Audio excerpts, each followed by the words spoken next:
Oi, gente, boa tarde. A gente vai começar uma live. Só tô procurando aqui a Yasmin, que já tá entrando. Já entrou, inclusive.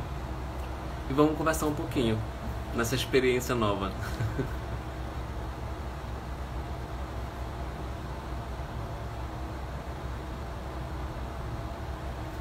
Gente, isso aqui na verdade é uma grande brincadeira que a gente está fazendo apenas para discutir alguns assuntos que pra gente é interessante dentro do nosso campo de atuação da fonoaudiologia.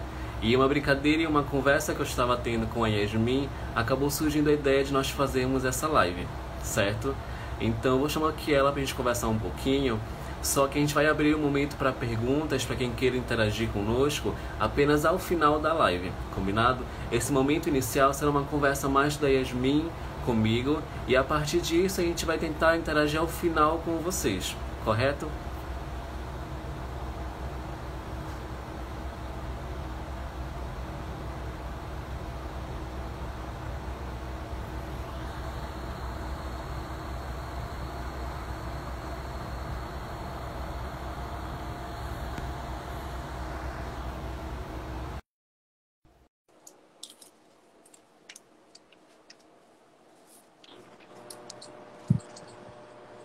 Oi, Oi, Yasmin. Que tal, minha querida? tudo bem? Ótimo. Oi, gente, tudo bem? Deixa eu só ajustar aqui os comentários.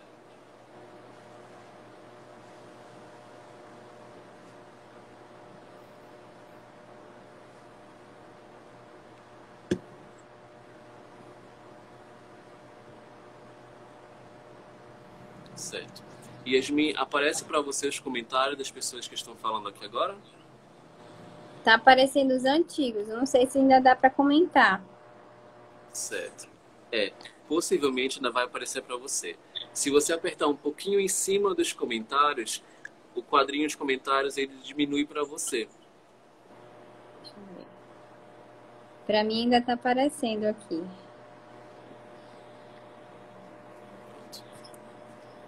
Agora. Correto. Então, Yasmin, vamos conversar um pouquinho sobre processamento auditivo? Vamos. Ótimo.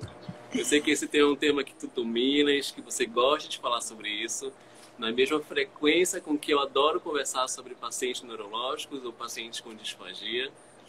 E vamos tentar aqui abordar um pouquinho sobre esse assunto, Vamos. certo? Gente, a proposta dessa live, como eu falei, ela surgiu a partir de uma brincadeira que eu fiz com a Yasmin pelo WhatsApp e surgiu a ideia de nós fazermos essa live, certo? Que é para conversar um pouquinho sobre o processamento auditivo. Como eu falei no início, a gente vai deixar para interação, para perguntas, para quem tiver interesse, para o final. Porém, aí embaixo aparece para vocês uma caixinha com ponto de interrogação. De repente, quem queira fazer perguntas durante a live em si, pode fazer perguntas apertando nessa caixinha com ponto de interrogação, tá certo? E hoje a gente vai conversar com a Yasmin, que é fonoaudióloga, é uma querida minha, amiga, e ela vai falar um pouquinho sobre processamento auditivo. A Yasmin é formada em fonoaudiologia pela UNAMA há um certo tempo e hoje no mercado ela tem ganhado muita experiência e espaço dentro da área do processamento auditivo central. E dentro disso, tentando contemplar um pouquinho da demanda que nós temos dentro da Fonocare, que são com nossos pacientes idosos e neurológicos, nós tentamos trazer essa experiência para cá, abordando o que é que o processamento auditivo central tem a ver com os nossos pacientes neurológicos. E a Yasmin, ela vai se apresentar aqui um pouquinho da experiência dela dentro dessa formação, certo?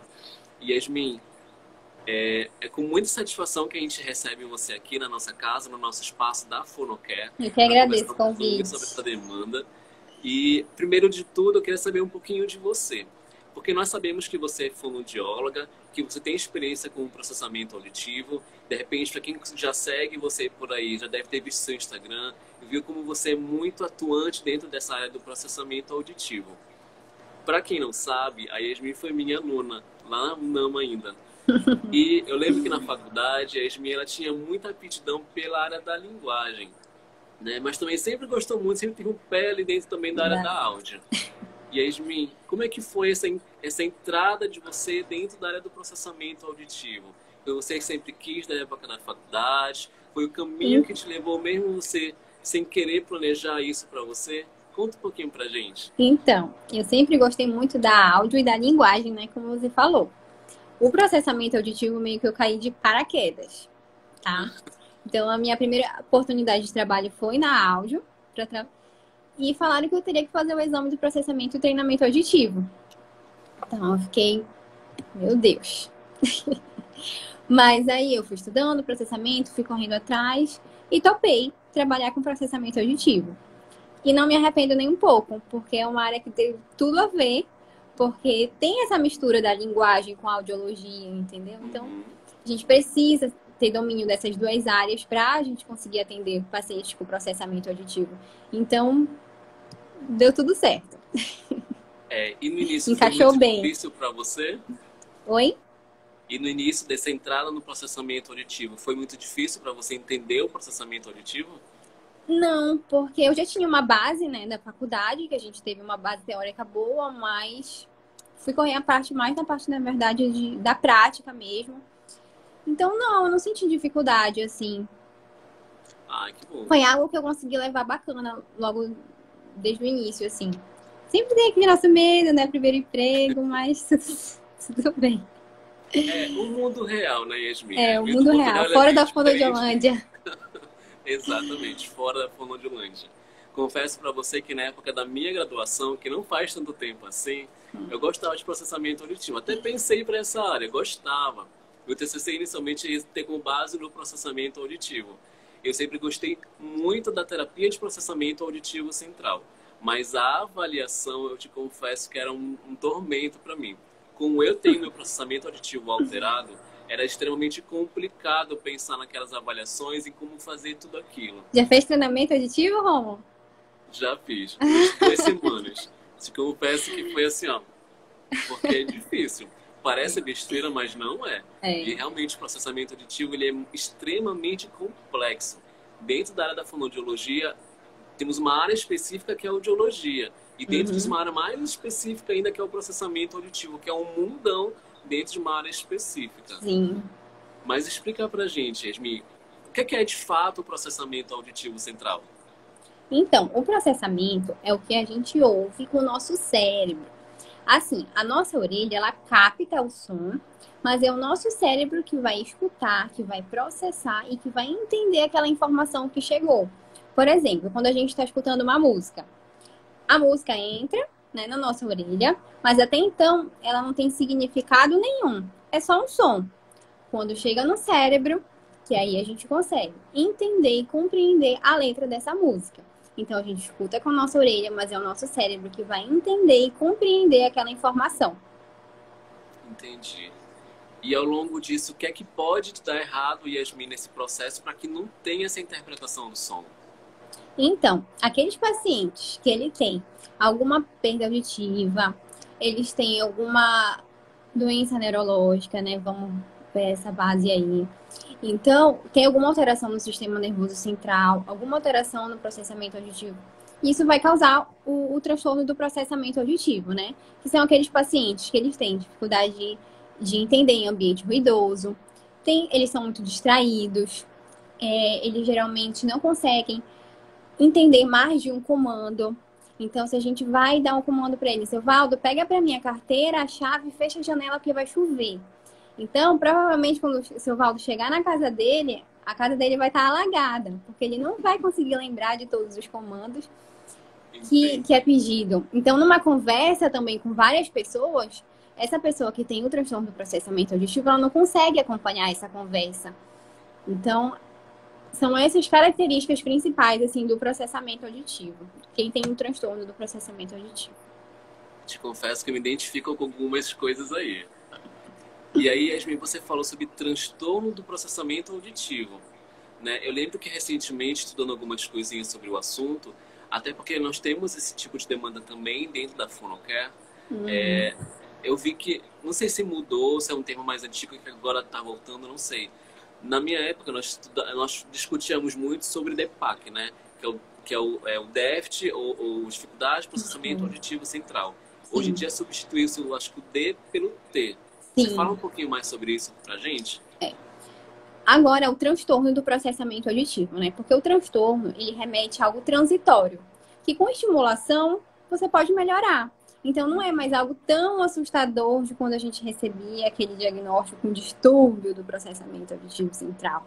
Então, a gente já é algo para tranquilizar mais quem recebe esse diagnóstico e para deixar mais claro, né, que é algo transitório, que com o tempo, com estimulação, a pessoa melhora. Mas e na tua experiência, tu percebes que essa mudança de nomenclatura, ela facilita alguma coisa para a família ou para o paciente? Porque eu fico imaginando assim, a pessoa recebendo o nome distúrbio do processamento auditivo. Para a pessoa pode ser um choque receber um nome, né? Distúrbio. De repente muda para transtorno.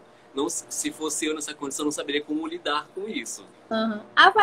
Aliviou um pouco, sabe? Mas ainda é algo que assusta. Por isso que a gente precisa conversar muito com a família, para explicar bem a situação, para não assustar, porque é algo que pode ser revertido, entendeu?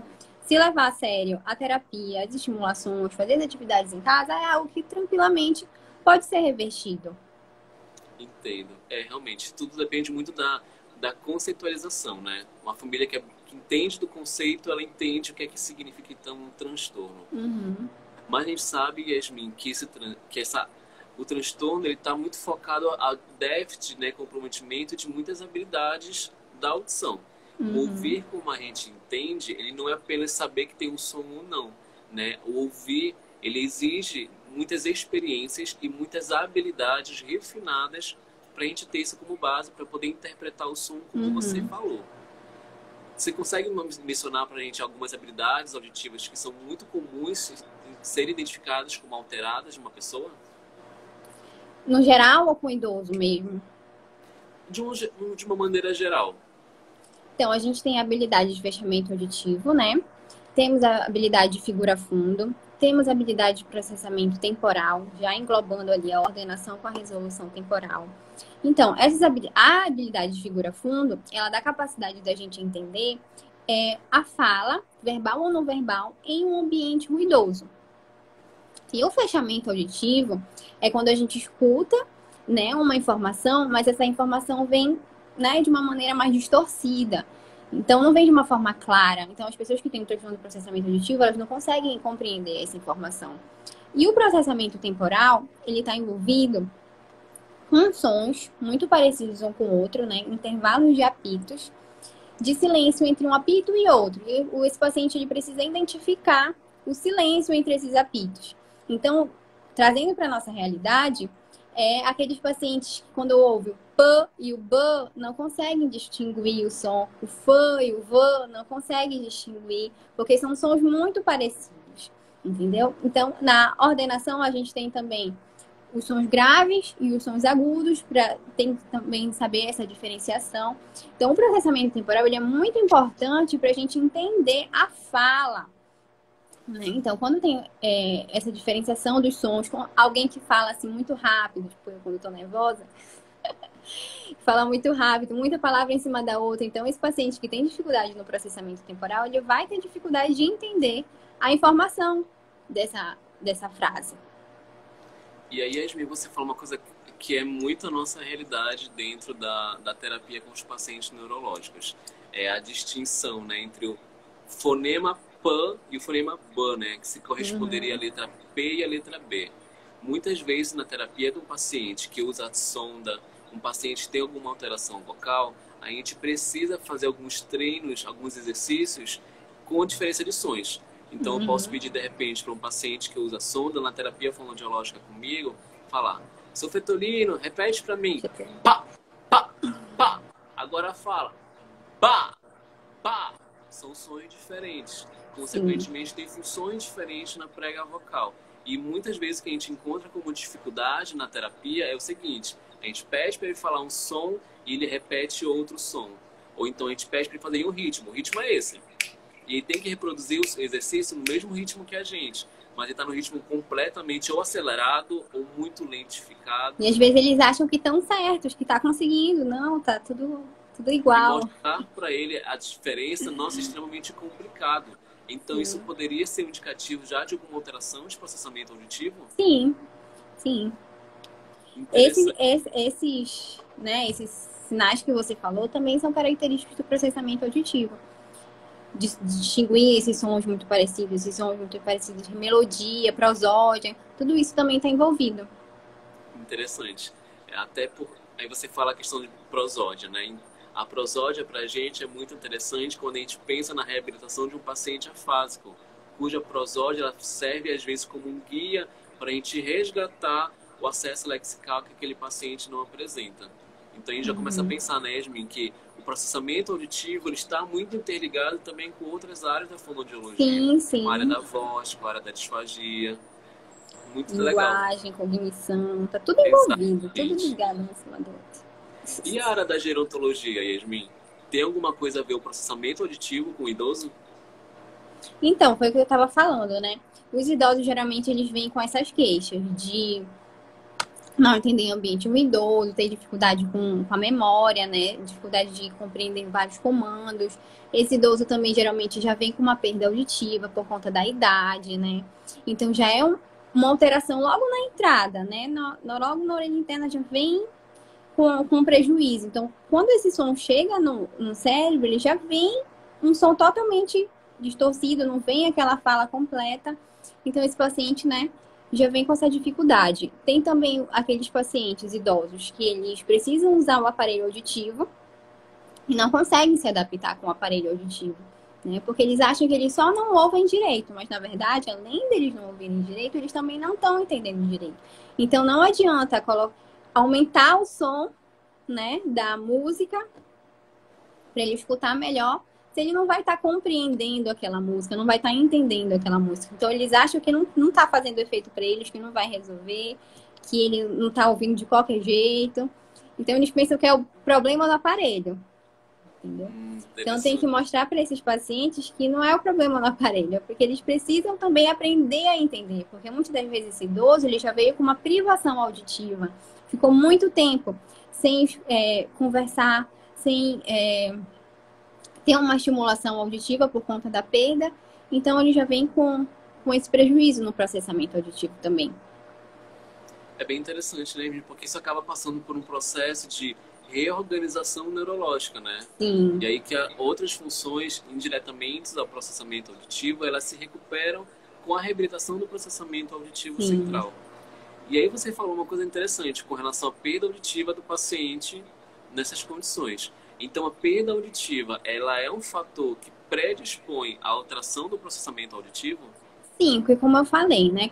Principalmente quando esse idoso ele tem a perda, não procura logo para colocar o aparelho auditivo, então tem esse tempo de privação, né? Então, com esse tempo na verdade, é esse tempo de privação que faz ele ter o transtorno do processamento auditivo. Porque se esse idoso ele não ficasse muito tempo de privação, fosse logo colocando o aparelho, podia ser até que ele não tivesse alguma alteração com relação ao processamento auditivo central, né? Mas como ele passou, sempre acontece de ter esse tempo de privação auditiva, então ele já vem também com um transtorno do processamento auditivo junto.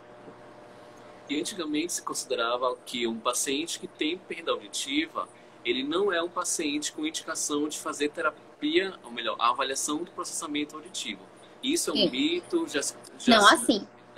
Porque assim, a gente precisa de um limiar, né, para fazer a avaliação do processamento auditivo. Então, para fazer a avaliação do processamento auditivo, é indicado para pacientes que têm perda leve a moderada, simétrica, tá?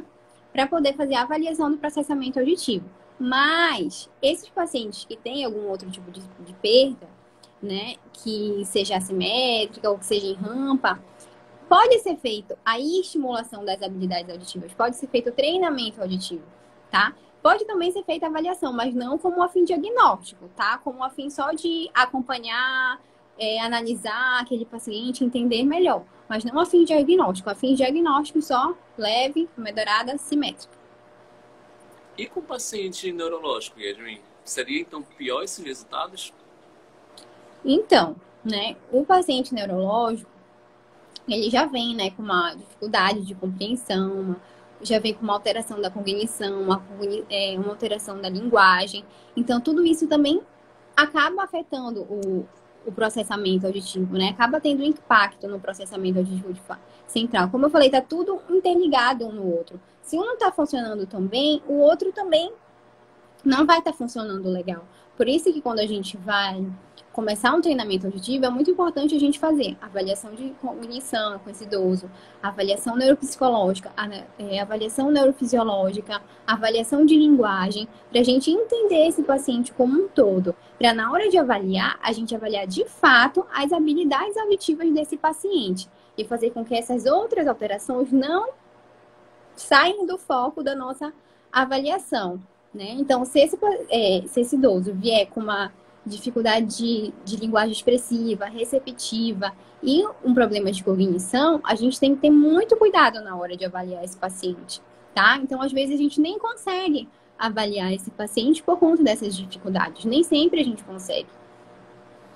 E aí você comentou, né, que para fazer a avaliação do processamento tem alguns critérios, né, que é um paciente que, então, ele precisa ser um paciente que consegue se expressar, correto? Sim. Mas também é um paciente que tem uma condição auditiva favorável para fazer a avaliação do processamento auditivo. Uma vez que é identificado, então, o paciente ele é neurológico, um paciente que teve AVC, que tem Parkinson, que tem Alzheimer. Né? Uma vez que ele é um paciente com indicação clínica para fazer a avaliação do processamento auditivo, a terapia, ela também se baseia em cima dessa alteração do processamento exclusivamente, ou ela leva em consideração outros aspectos? Porque você falou para mim o seguinte, que a avaliação de linguagem, a avaliação de cognição, uma avaliação neuropsicológica é fundamental para se compreender melhor o processamento auditivo. Acontecem situações, Yasmin, então, que é melhor trabalhar esse aspecto primeiro de cognição, de linguagem, para depois se pensar no processamento, ou o processamento ele vem antes? Ou como que é feito isso na tua experiência? Então, a gente pode trabalhar isso junto, né? A gente pode trabalhar essa cognição, a gente pode trabalhar essa linguagem, a gente pode trabalhar essas habilidades auditivas de uma forma conjunta. Não precisa esperar um melhorar para a gente poder. Até porque, para melhorar, a gente precisa estar ali estimulando todo mundo junto para a gente conseguir ter uma boa resposta. Então, como na clínica a gente trabalha mais essa questão das habilidades auditivas mesmo, direcionada por questões auditivas mesmo, eu sempre encaminho também para uma fono de linguagem para trabalhar junto essas questões, entendeu? Porque não adianta a gente melhorar um quando o outro não está tão bem assim, entendeu? Então, para a gente ter uma boa resposta, a gente precisa estar com os dois funcionando legal. Aí você falou sobre privação auditiva, né? Que a privação, ela atrapalha no desenvolvimento desse processamento auditivo. Mas vamos pensar, um paciente que pode ou não ter a perda auditiva, aí você falou também sobre trabalharmos todos juntos em prol desse desenvolvimento auditivo. E a família? É possível em casa fazer alguma estimulação que a própria família consiga fazer, seguir algumas orientações? Sim. O processamento auditivo, a terapia de processamento auditivo, nem sempre é aquela terapia formal, né? Que nem é mais usada essa palavra, na verdade, no treinamento auditivo controlada, na cabine e com audiômetro. Não precisa necessariamente ser dessa forma, né? Um paciente que já não tem essas condições, a gente pode fazer de uma outra forma. Pode estimular essas habilidades em casa, com música, sons de ruído externo, junto com a atividade de linguagem, junto com a atividade cognitiva, para estar estimulando esses pacientes. Então, pode entregar ficha de atividade para a própria família fazer com esse paciente em casa. Então, pode tranquilamente. Até como você falou, né? Está muito interligado. Então, se estimular o processamento auditivo, acaba que indiretamente outras funções cognitivas também estão sendo estimuladas. Na Fonocare, Yasmin, nós temos hoje em dia como principal perfil dos nossos pacientes neurológicos que têm comprometimento cognitivo, seja leve, seja alguma demência em si já instalada, pacientes que têm alteração de memória, alteração de habilidades visoespaciais ou visotemporais e também de atenção. Eu coloquei essas três como as principais alterações que os nossos pacientes hoje em dia, neurológicos, têm em nível neuropsicológico alterado. Né? E acaba que o processamento auditivo ele também entra como uma habilidade, como recurso para isso também, né? Eu não sei a sua experiência sobre isso, mas em que ponto a gente está fazendo uma terapia neuropognitiva, neuropsicológica, em que momento a gente está fazendo uma terapia de processamento? Porque é muito ligado, né? Aí você falou sobre o ambiente planejado, sobre o ambiente acusticamente controlado. Isso na clínica é feito de maneira controlada ou não? Sim, na clínica eu faço com um ambiente acusticamente controlado, com audiômetro, né? E também na cabine, mas na cabine é mais uma questão assim de controle, porque é muito pensado, né, que o treinamento acusticamente controlado, ele é acusticamente controlado por conta da cabine, mas não, é por conta do audiômetro. Então, na clínica eu trabalho sim com treinamento acusticamente controlado, mas aí também eu trabalho numa outra clínica sem esses recursos, de uma forma mais convencional, da forma que a gente estava conversando mais agora há pouco. Eu acho que isso é uma coisa muito mentalizada já pelos próprios fonoaudiólogos, né? Um ambiente acusticamente controlado é o ambiente dentro de uma cabina, né?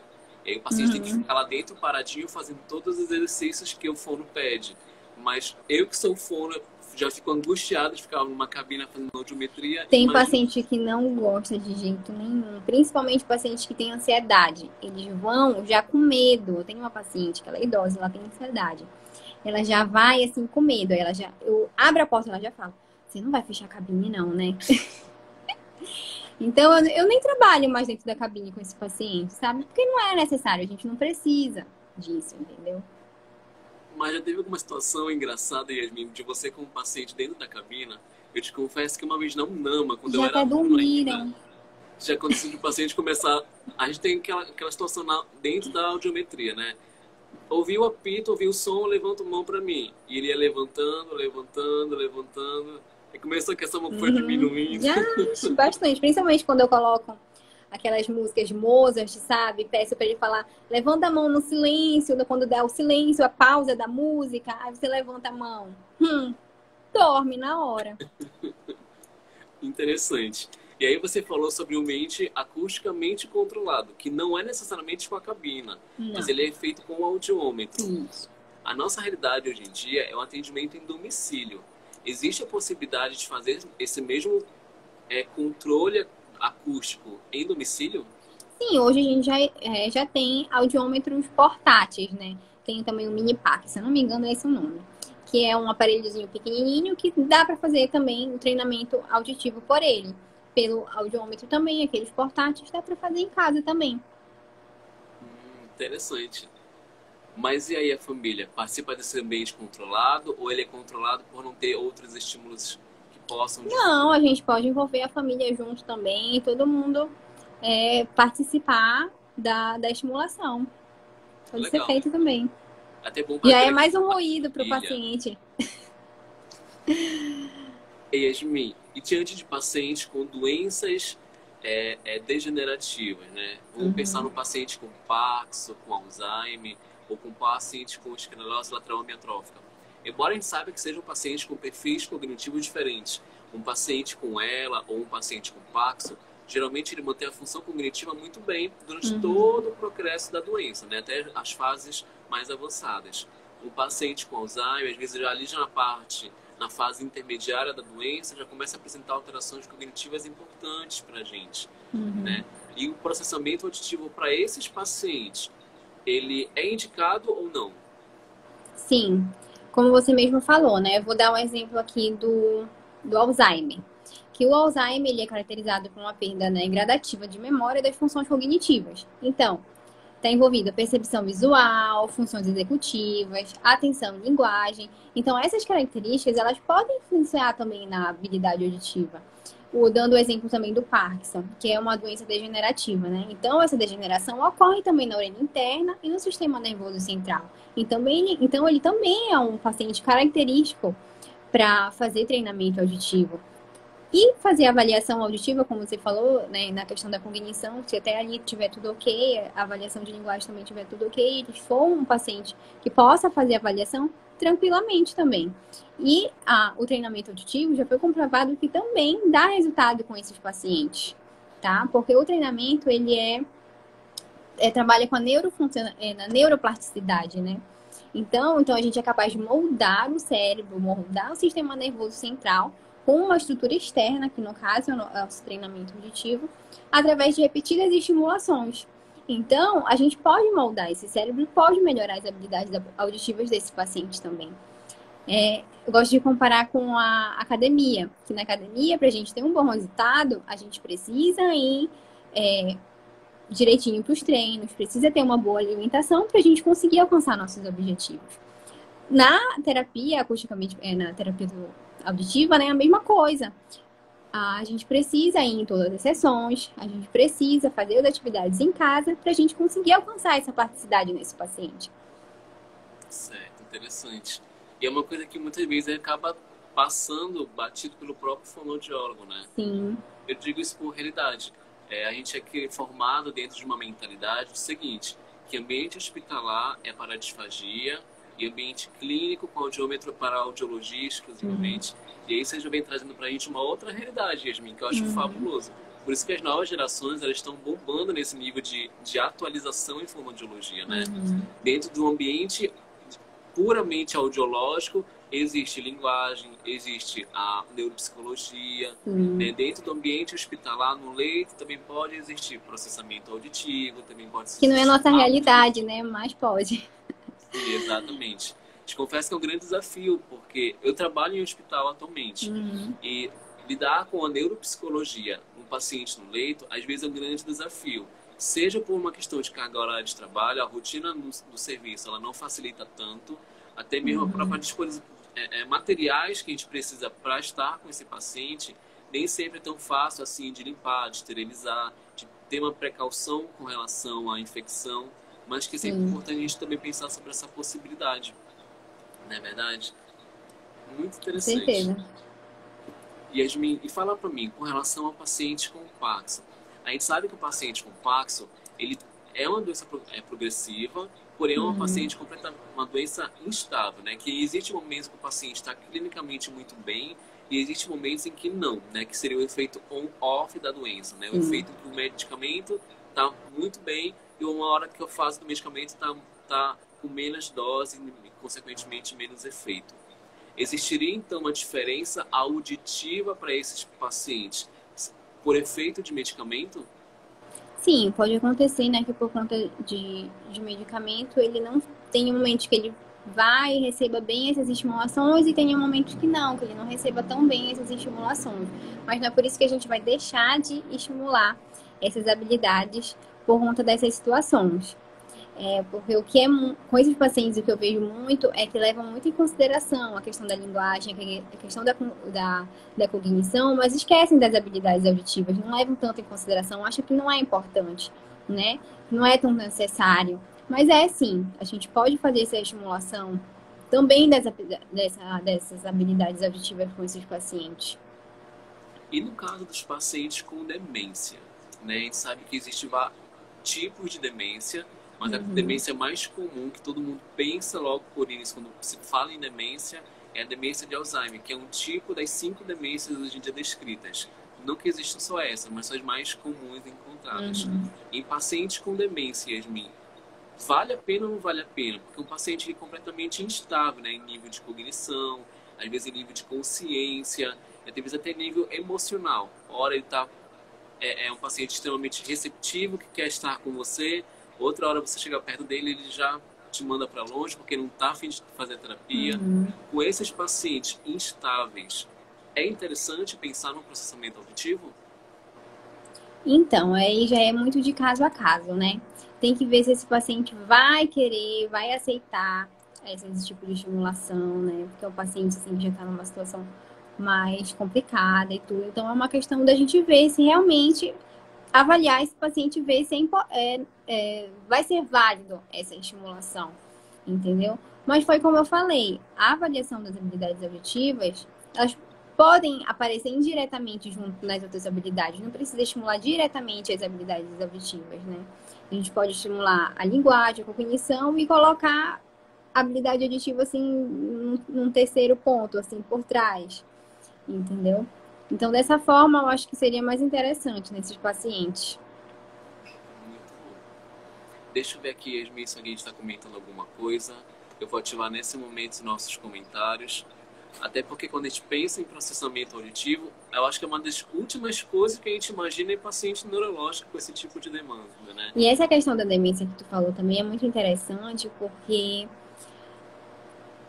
ela pode ser evitada também por outros motivos. Por exemplo, tem pacientes que têm perda auditiva e que também tem o processamento auditivo e que logo no início a gente podia evitar essa situação de demência. Por exemplo, um paciente que ele tem, né, dificuldade de escutar, tem dificuldade de compreender, aí ele tá conversando com a família e tudo, e começa a ficar, tipo, muito no ano, entendi, repete. Aí essa família, ela começa, não, mas tu tá entendendo, tu tá ouvindo, entendeu? Então não vai dar uma resposta boa para esse idoso. Aí ele começa já a ficar mais retraído, já começa a ficar muito mais, se isolar, entendeu? Então isso já causa uma privação auditiva e já causa uma predisposição para uma futura demência, né? Então esse paciente ele pode ficar muito ansioso, pode ficar muito depressivo, começa a cometer a questão da memória, começa a pensar que as pessoas que estão do lado dele estão falando mal dele. Então, essa situação também já aconteceu com um paciente meu, do paciente chegar e falar, meu filho está falando mal de mim, aí só porque eu não estou entendendo. Então, todas essas questões, se esse paciente procurasse um profissional logo no início, tudo isso poderia ser evitado. Eu lembro que uma das coisas que eu mais tive experiência em lidar com pacientes com perda auditiva remete muito a uma experiência de vida que eu adquiri na época ainda da graduação. Eu acho que quando a gente pensa em processamento auditivo, pelo menos aqui em Belém, uma coisa que vem sempre muito na nossa cabeça é a nossa mestra do processamento auditivo, né? Que é a nossa grande referência, a professora Francisca. Sim. E eu lembro que uma coisa que a Francisca sempre falava pra gente em aula, eu acho que quem foi aluno dela certamente deve lembrar. Ela mencionava uma experiência que comentava mais ou menos assim: pacientes cegos geralmente são pacientes que dá dó, né? Que são pessoas que acabam tendo essa necessidade de cuidado. Pacientes surdos são pacientes que dão Ninguém tem raiva. paciência. Porque ninguém tem paciência de ficar repetindo várias vezes a mesma coisa. Então, essa é uma coisa interessante quando a gente pensa em nível de socialização, como você falou, né? Às vezes a família ela negligencia uma socialização ou então uma maneira ativa, a voz ativa do idoso, do paciente neurológico dentro de casa, por imaginar que ele é um paciente que não é capaz de ter uma participação mais direta nesse convívio, mas que está percebendo tudo o que está acontecendo ali. Então, é muito semelhante também o que acontece com a criança. Às vezes a gente pensa que a criança não está ouvindo nada, não está se atentando, mas ela está ali só pescando as informações. E ela vai absorvendo muito disso também. Sim. Eu lembro, Yasmin, que anos atrás, eu não sei se esse estudo foi publicado, eu tive a oportunidade de fazer parte de uma banca de TCC que era sobre perdas auditivas em pacientes com Alzheimer. Que isso remete muito a essa ideia que você está mencionando hoje para a gente. Dizia o seguinte, que pacientes, eles conseguiram concluir uma amostra de pacientes com Alzheimer em casos leves e intermediários, que pacientes que têm perda auditiva, né, nesses graus leves e intermediários da doença de Alzheimer, são pessoas que acabam tendo uma predisposição maior a terem comprometimentos auditivos. Né? Então, pensa que você falou para mim agora há pouco, né? A questão da neuroplasticidade. Neuroplasticidade tem a ver com processamento. Tudo aquilo que nós da voz, da disfagia, também com o paciente. É um estímulo só, né? É um alvo só para tudo aquilo que a gente está jogando como estímulo. E a gente muitas vezes acaba ignorando isso. Né? Quem lida com o paciente idoso e quem lida com o paciente neurológico esquece de pensar que aquele paciente pode ter uma perda auditiva ou não. E às vezes não entende as demandas que ele apresenta em casa, os estresses, as dificuldades de convivência, de higiene, porque não sabe que ele pode estar apresentando essa alteração de processamento auditivo. Se fosse percebido logo, né? Nos primeiros sinais, seria maravilhoso. Exatamente. E aí você fala sobre os primeiros sinais, né? Quais seriam, então, esses primeiros sinais do processamento, Yasmin? Então é quando o paciente ele já começa no não entendi, repete. Quando tu dá um comando para ele não consegue compreender, não consegue acompanhar um discurso, uma conversa muito longa com muitas pessoas falando ao mesmo tempo. Aquele paciente que ele já vem dizendo, né, que ele não consegue lembrar das coisas, que a pessoa pede para ele fazer uma coisa e ele não consegue lembrar do que ele tem que fazer, abre a porta da geladeira, o que eu vim fazer aqui mesmo? Então, esses são os primeiros, o primeiro ano, entendi, a gente já tem que ficar atenta. A gente pode então pensar, Yasmin, não sei se é muito agressivo de repente pensar sobre isso, que não seria apenas um paciente que apresenta os primeiros sinais, mas um paciente que já é um paciente idoso ou um paciente que já tem um comprometimento neurológico, independente se tem ou não demanda inicial, fazer uma avaliação como um check-up. Pode sim. Sim. A avaliação do processamento, ela tem que vir, né, já com um check-up para esse idoso, não só do processamento, como audiometria, imitanciometria e avaliação do processamento. Então, ela já tem que vir com um check-up para esse idoso. Porque assim como acontece o envelhecimento das vias auditivas, acontece também o envelhecimento do cérebro. Então, a gente precisa ficar atento nisso, precisa ficar monitorando esse idoso. Envelhecimento do cérebro. Gostei desse termo, vou começar a utilizar. Quem está assistindo aí, coloca aqui pra gente nos comentários envelhecimento do cérebro. Gostei dessa ideia. E tem muito a ver com a neuroplasticidade, como você mencionou. Eu acho fabuloso. Eu gosto de dar sobre essas coisas. Neuroplasticidade, pacientes idosos, que eu acho que casa muito bem, né? Quando que a gente imagina que o paciente com disfagia, que está lá no leito, tem a ver com processamento auditivo? Eu te confesso, Yasmin, que durante muito tempo na minha prática, muitas vezes acontecia um paciente que está com sonda, que está progredindo muito bem, e ele já está na última fase, só para poder comer o líquido, né? Ele consegue comer o sólido, o pastoso, e o líquido não está progredindo bem, porque às vezes o exercício da terapia não está progredindo legal, porque é um paciente que fica ali sempre naquela mesma condição, né? E a gente pensa então sobre outros fatores. Isso me levou a estudar outras coisas sobre a fonoaudiologia, além do mundinho da disfagia. E aí comecei a estudar um pouquinho mais sobre a parte de audição, um pouquinho mais sobre a neuropsicologia, que hoje em dia tem me ajudado demais sobre isso. E a gente pensa sobre o auditivo, exatamente. Né? A gente não para imaginar que aquelas alterações, aquele paciente que pouco responde, é um paciente que pode estar com TPAC, então, né? Transtorno do processamento auditivo. Isso. Tá vendo? Aprendi, eu ainda estava na época do TPAC. Passou já. Passou. Yasmin, teve um colega que nos mandou uma mensagem no direct e ele perguntou o seguinte pra gente. Paciente com perda de consciência momentânea pode estar ligado ao processamento auditivo? Então, essa parte ela não está diretamente ligada ao processamento auditivo, não, tá? Está mais ligado, eu acho que eu não tenho muita propriedade de falar desse assunto, mas em relação a epilepsia, AVC, traumatismo craniano, acho que já estaria mais envolvendo nessas questões aí. Diretamente ligado ao processamento auditivo central, não. De repente, isso aqui foi na verdade um colega nosso da Fono, que é da nossa equipe, que nos questionou sobre isso. Eu acho que de repente o que vale a pena pensar é se esse nível de consciência realmente é um nível de consciência rebaixado, e quando a gente pensa em nível de consciência rebaixado, a gente tem o costume de classificar dentro da escala Glasgow, que não mostra o nível de atenção, de consciência do paciente, ou se é um paciente que ele realmente não é responsivo, embora ele tenha um nível de consciência satisfatório para isso, né? Às vezes acontece nós chegarmos no leito para atender um paciente, o paciente está de olhos fechados, mas não que ele esteja dormindo, é porque ele realmente não quer compactuar com a gente naquele momento, né? E às vezes não necessariamente seria o processamento o fator causal para isso. Ou não necessariamente o nível de consciência que estivesse prejudicando. Enfim, existe uma ligação muito intrínseca sobre isso. Mas que às vezes, como você muito bem mencionou, né? As funções cognitivas e neuropsicológicas que existem por trás disso, às vezes são mais necessárias serem investigadas do que o próprio processamento. Não que seja uma prioridade. Sim. Fantástico, Hermínio. Estou adorando essa ideia aqui. A Saine Antônio comentou aqui. Já aconteceu comigo várias vezes de não lembrar o que tenho que fazer.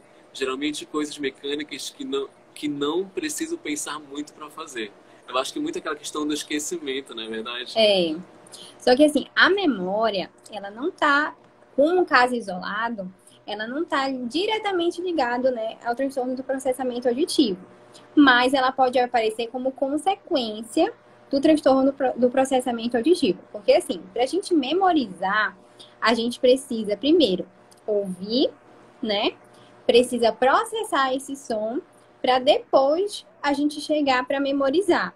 Então, imagina, se esse caminho até chegar lá tiver alterado, ele vai, por consequência disso, não, a mensagem não vai chegar de forma clara, então, por consequência, ele não vai lembrar dessas situações.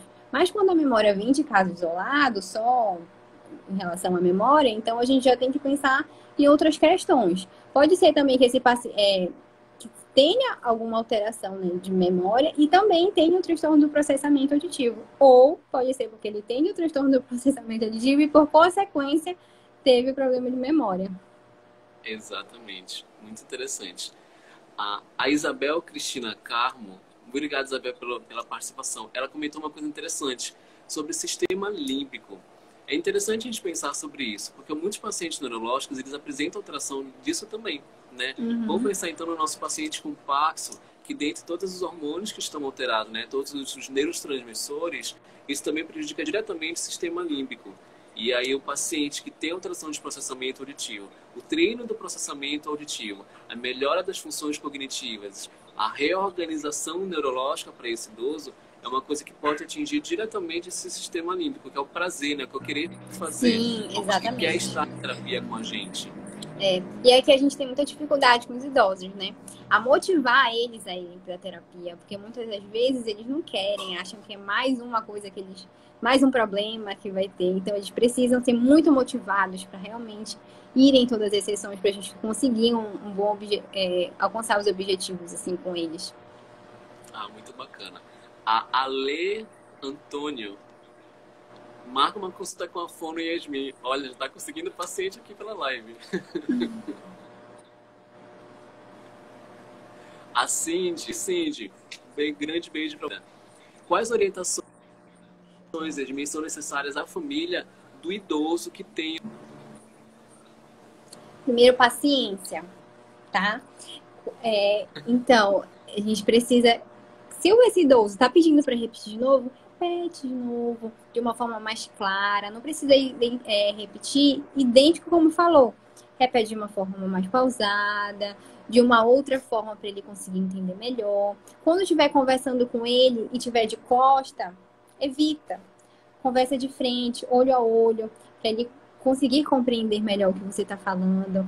Se ele estiver um pouco distraído, dá um toquinho nesse idoso para ele voltar e prestar mais atenção na conversa, porque para o idoso manter a atenção no discurso, né, muito longo, é difícil. Então, a gente precisa ter esses cuidados, precisa dar uma chamada de atenção para ele voltar a focar a atenção. E também para essa família sempre ter cuidado, prestar atenção logo nos primeiros sintomas, não achar que é porque ele não quer ouvir, porque ele não quer, não está prestando atenção no que eu estou falando. Não, é realmente levar isso como algo sério, realmente como uma dificuldade, não porque ele não quer. Não, é verdade. E como a Isabel mencionou aqui, empatia é tudo. E aí, às vezes é justamente isso que a gente vê o paciente e consegue fazê-lo comprar a proposta da terapia fonoaudiológica, seja em distúrbio de voz, seja em processamento auditivo. Isso é maravilhoso. Sim. Só para finalizar, a Stephanie, a avaliação do processamento auditivo pode ser feita com vários tipos de protocolos, dependendo da idade da criança que possui alguma alteração. Então, existem vários testes, né, do processamento auditivo. Mas não quer dizer que a gente vai aplicar todos esses testes com esse paciente. Então, a gente precisa analisar a linguagem, a cognição e as habilidades auditivas. Porque na avaliação do processamento, o que a gente quer avaliar como ponto principal é a avaliação do processamento auditivo, né? Então, vamos supor que essa criança ela venha com uma dificuldade de linguagem. Então, a gente não vai fazer aquele teste que tem uma carga linguística forte, entendeu? O SSW, por exemplo. Ele é um teste que tem uma carga linguística muito forte. Então, se essa criança ela já veio com uma dificuldade de linguagem, vamos evitar fazer esse teste com ela. Então, são muitos testes. Então, a gente precisa ver a situação de cada paciente e analisar qual teste vai ser realmente fazer com esse paciente. maravilhoso. Yasmin, eu tô vendo aqui que a gente tá com o limite bem apertado do tempo da live. Então a gente vai começar a encerrar por aqui, tá, gente? Eu agradeço imensamente todos que estiveram aqui conosco, todos que interagiram. Yasmin, é maravilhoso conversar sobre a parte de neurociência, processamento auditivo, acho fantástico. Muito obrigado pelo conhecimento repassado. E aos que perguntaram aqui, a gente vai tentar deixar gravado assim, tá, gente? E só para finalizar, Yasmin, vamos concluir então o raciocínio. Paciente neurológico e processamento auditivo. Quando se deve pensar numa alteração de processamento com esse público? Como eu falei, né? Vamos lá. Quando esse paciente estiver apresentando dificuldade de entender o que as pessoas estão falando, quando esse paciente vier ter dificuldade de acompanhar vários comandos, de acompanhar uma conversa longa em um ambiente ruidoso, vem apresentando dificuldade de eu vou fazer tal coisa e não consegue lembrar qual é a coisa que ele tem que fazer. Então, tudo isso a gente precisa levar em consideração logo no início como orientação. Muito bom. Sempre pensando numa questão preventiva também. Travou. E não apenas de reabilitação. Isso, como uma questão preventiva também. Principalmente com os idosos.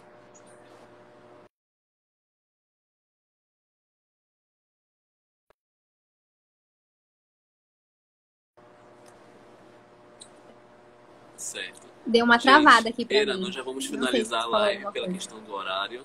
Agradeço imensamente a todos. Para mim travou, mas o áudio continuou. Essa live a gente vai deixar gravada aqui pra gente na página da Fonocare. Agradeço imensamente a todos que estiveram aqui com a gente. E sugestões para novas lives, pode deixar aqui pra gente nos nossos stories. Tá legal? Muito obrigado, Yasmin. Obrigado a todos pela participação. Beijo. Obrigada, Rômulo, pelo convite. Por ter me encorajado, né? Porque... Tchau, tchau. Beijo. Tchau, tchau. Tchau.